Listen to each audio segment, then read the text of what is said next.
오늘은 성목요일이라고 부르는 날입니다. 요한복음과 공관복음서에는 날짜의 차이가 조금 있는데요. 요한복음에서는 이 목요일을 세족식으로 드리게 됩니다. 공관복음, 마태, 마가, 누가복음에서는 유월절 식사를 준비하는 날로 보내게 되고, 오늘 밤 저녁에 주님께서 제자들과 함께 공동 식사를 하는 장면이 나오게 됩니다. 날짜에서는 약간의 차이가 있기 때문에 학자들 간에서는 논란에 있습니다. 과연 주님께서 하셨던 식사가 유월절 식사였는지 아니면 일상적인 공동 식사였는지는 복음서의 차이와 묘사되고 있는 양식에 따라서 논란을 보이고 있지만, 분명한 것은 주님께서 공동 식사를 하셨다는 것입니다. 공동 식사는 천국에서의 만찬과 마지막 때의 만찬을 상징하고 있고요. 울타리도 없이 초청해서 새로운 이스라엘 12지파를 다스리는 주님의 아회의 날을 상징하고 있습니다. 저도 이스라엘에서 살아보지 않았기 때문에 정확한 유월절 식사에 대해서는 잘 모르지만,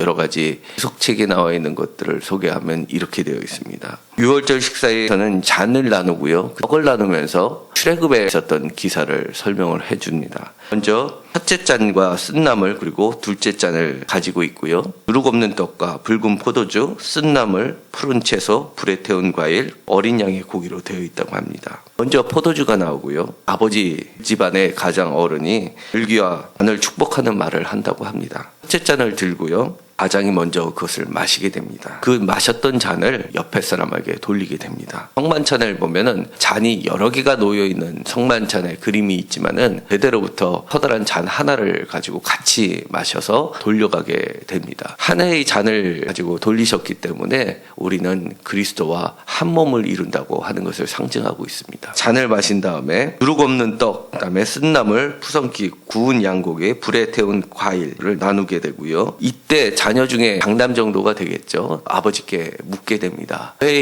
이런 것을 합니까? 라고 질문을 하면 아버지가 설명을 해줍니다. 유월절이 왜 생기게 됐고, 유월절에 야훼께서 하신 일이 무엇이고, 이스라엘 역사 가운데서 가지는 해방의 의미를 다시 한번 가르쳐주는 시간이 된다고 합니다. 같이 함께 했던 사람들은 할렐시라고 하는 시편 113편에서 118편까지가 할렐시라고 하는데, 할렐루야라고 시작되고 할렐루야로 끝나는 시들이 모아져 있습니다. 절기 시편인데요. 그 중에서 전반부에 해당하는 113편, 114편, 115편까지를 같이 찬양을 드린다고 합니다. 히브리어로 읽게 되면 운율이 있습니다. 곡조가 있는 찬양이고 곡조가 있는 기도라고 할 수 있습니다. 아버지는 둘째 잔을 드신요, 무교봉을 취해서 축복하고 이것을 회중에게 나눠준다고 합니다. 회중은 쓴나물과 함께 양고기와 떡을 먹고요, 마지막으로 가장은 셋째 잔을 축복하고 이것도 다시 돌리게 되고, 할렐시의 후반부인 116편에서 118편을 함께 부른 후에 넷째 잔을 마시고 나서 공동의 식사를 하고 마친다고 합니다. 이것이 바로 주님께서 하셨던 유월절 식사의 전 모습입니다. 지금은 기독교에서는 잔과 떡을 가지고 내 몸과 내 피를 기념하는 성찬식으로 드리고 있는데요. 우리가 잊지 말아야 될 것은 이 과정 속에서 주님께서 다짐하고 바라셨던 그 신앙, 그것을 다시 한번 되새길 필요가 있습니다. 113편에서 118편까지 를 읽다 보면 예수님께서 십자가에 달려 돌아가시고 스스로 주님께 내어줌이 되시며 우리 모두의 배속을 하시는 그 과정을 보게 되는데요. 우리는 항상 두렵습니다. 죽음 앞에서요. 누구도 죽음을 피할 수 없고요. 그럼에도 불구하고 어떻게 주님께서는 죽음의 잔을 마시게 됐는지 이 시편을 읽다 보면 알 수 있게 됩니다. 시편 113편은 할렐루야로 시작되고 할렐루야로 끝납니다. 그리고 1절, 2절, 그리고 3절, 4절에 계속해서 야훼의 이름을 부르게 됩니다. 야훼, 하나님 하고 주님께서는 다시 한번 상기를 하시는 것이고요. 114편에서 애굽에서 나오는 그 광경들을 노래를 하시면서 진정한 죄에서의 해방, 우리를 둘러싸고 있는 모든 굴레에서의 해방을 간절히 소망하고 계십니다. 115편으로 가서는 진정한 하나님이 무엇인지, 세상의 우상이 무엇인지를 구분하시면서 10절에 이렇게 얘기합니다. 아론의 집이여 여호와를 의지하라. 그는 너희 도움이시여 너희의 방패시더라 하시면서 주님 스스로가 진정으로 하나님께 의지하는 모습을 보이십니다. 17절에 보면 죽은 자들은 여호와를 찬양하지 못하나 정박한 대로 내려가는 자들은 아무도 찬양하지 못한다라고 하는데요.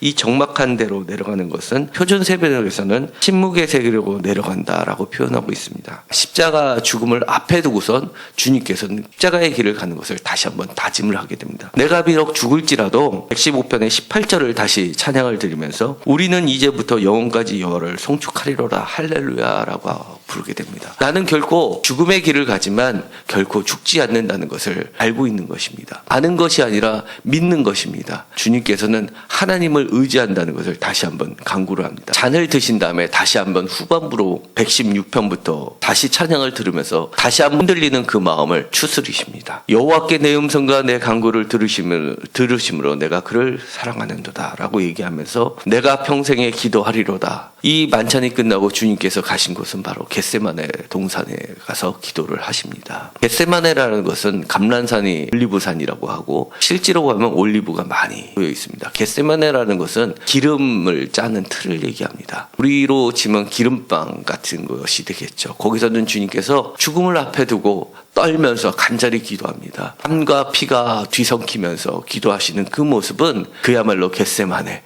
주님의 피를 짜내는 듯한 그런 기도를 하시는 겁니다. 3절에 보면 사망의 줄이 나를 두르고 수월의 고통이 내게 이름으로 내가 환난과 슬픔을 만났을 때 내가 여호와의 이름으로 기도하기를 여호와께 주께 구하오니 내 영을 건지소서 하도다. 이렇게 부르시면서 다시 한번 십자가의 의미를 생각하면서 여호와께 간구하는 겁니다.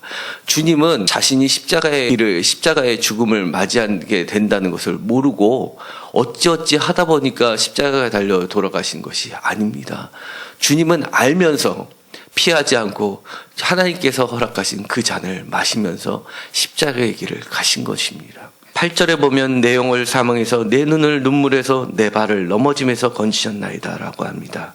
내가 구원의 잔을 들고 여호와의 이름을 부른다고 합니다. 15절에는 경건한 자들의 죽음은 여호와께 보시기에 귀중한 것이다 라고 해서 다시 한번 주님께 자신의 죽음을 맡기게 되시는 겁니다. 주님의 잔은 죽음의 잔이요 순례자의 잔이라고 부릅니다. 하지만 주님께서는 그 잔을 구원의 잔이라고 얘기하시고 의인의 잔이요 하나님께서 죽더라도 다시 살리시는 생명의 잔이라고 고백하는 것입니다. 주님께서는 117편을 아주 짧지만 간결한 찬양을 드립니다. 여호와의 진실하심을 찬양하면서 118편을 마지막으로 찬양을 드리십니다. 118편의 18절에 보시면 여호와께서는 나를 심히 경책하셨어도 죽음에는 넘기지 아니하셨다고 하시면서 내게 의의 문들을 열지어다. 내가 여호와의 문으로 들어간다라고 고백하시면서 22절에 그 유명하신 건축자가 버린 돌이 집 모퉁이의 머릿돌이 되었나니 이는 여호와께서 행하신 것이요 우리 눈에 기이한 바로다. 이날은 여호와께서 정하신 것이다. 이날에 우리가 즐거워하고 기뻐하리로다 라고 찬양을 드립니다. 주님께서는 이미 죽으시면서 사망이 나를 이기지 못한다는 걸 아셨고 하나님께서 최후의 부활의 승리를 맛보게 하신다는 것을 이미 아셨습니다. 시편을 통해서 주님께서 행하신 마지막 식사를 통해서 우리를 그 식사의 자리로 초청하고 계시는 겁니다. 우리를 둘러싸고 있는 사망, 우리를 둘러싸고 있는 난관, 우리를 둘러싸고 있는 여러 가지 억압과 우상의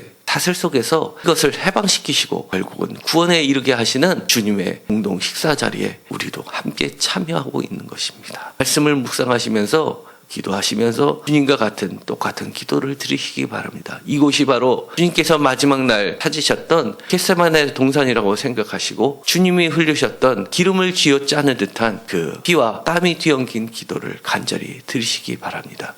하나님께서는 예수님께서는 성도님들을 분명하게 살리실 것이고 해방시키실 것이고 온전의 구원의 길로 인도하실 줄 믿습니다. 기도하고 마치겠습니다. 주님, 오늘 주님께서 우리들에게 주님께서 함께 하셨던 마지막 만찬에 초대하십니다. 우리가 함께 그 주님과 식사를 나누면서 영적인 교제를 하였습니다. 주님께 드리셨던 그 찬양을 우리가 같이 부르면서 함께 기도합니다. 우리를 6월절에 출애굽을 시키셨던 것처럼 진정한 해방이 되게 하시고 우리를 둘러싸고 있는 모든 악한 세력에서 해방시켜 주시고 사망에서 부활로 승리케 하여 주옵소서. 예수님의 이름으로 기도드렸습니다. 아멘.